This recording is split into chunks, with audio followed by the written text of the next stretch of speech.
Actual గా జగన్మోహన్ రెడ్డి ఉన్నప్పుడు మనకి ఆరోగ్యశ్రీతో అందరినీ కాపాడాడు కోవిడ్ టైంలో కానీ నార్మల్లో. అది కాకుండా మనకి పిహెచ్సీలు అంతా రెనోవేట్ చేశారు, అర్బన్ హెల్త్ సెంటర్లు ఇచ్చారు మున్సిపాలిటీకి. అలాగే మనకి నగిరిలో 100 bedded hospital with dialysis centre ఇచ్చారు. ఈ రోజు ఆరోగ్యశ్రీ తీసేశారు, హాస్పిటల్లో మందులు లేవు, ఇంజక్షన్లు లేవు, మనం వెళ్తే బయట కొనుక్కోరమ్మంటున్నారు. అండ్ ఈ రోజు జనాలకి హెల్త్ బాగాలేదు అంటే ఎక్కడికి పోయినా కూడా డబ్బులు డబ్బులు డబ్బులు. ఏమంటే గవర్నమెంట్ లో నీకు ఫ్రీ ఆఫ్ కాస్ట్ లో లేకపోతే ఇబ్బంది అవుతుంది. సో ముందు జగన్మోహన్ రెడ్డి తెచ్చిన వీళ్ళని పాడు చేయటమే కాకుండా ఈ రోజు ఆయన తెచ్చిన మెడికల్ కాలేజీలు కూడా పాడు చేస్తున్నారు. అంటే ప్రైవేట్ వాళ్ళకి ఇచ్చేస్తున్నారు బినామీలకి అవినీతి డబ్బుల కోసం. సో రేపు ఏమవుతుందంటే మీ పిల్లలు డాక్టర్లు అవ్వాలంటే కోట్లు ఖర్చు పెట్టి ఫీజులు కాదు డొనేషన్లు కట్టి చేర్పించాలి. అలాగే మీరు ట్రీట్మెంట్ కనుక సూపర్ స్పెషాలిటీకి వెళ్తే హాస్పిటల్ కి అటాచ్డ్ ఉన్న హాస్పిటల్ కి ఖచ్చితంగా మీరు డబ్బులు కట్టే వెళ్ళాలి.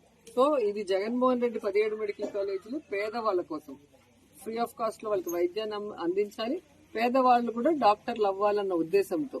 సో ఈ రోజు ప్రైవేటీకరణ చేయడాన్ని వ్యతిరేకిస్తున్నాం. ఇది గవర్నమెంట్ గానే ఉండాలి అని ప్రజలతో మనం అందరితో మాట్లాడి సంతక సేకరణ చేసి గవర్నర్కి ఇస్తున్నాం.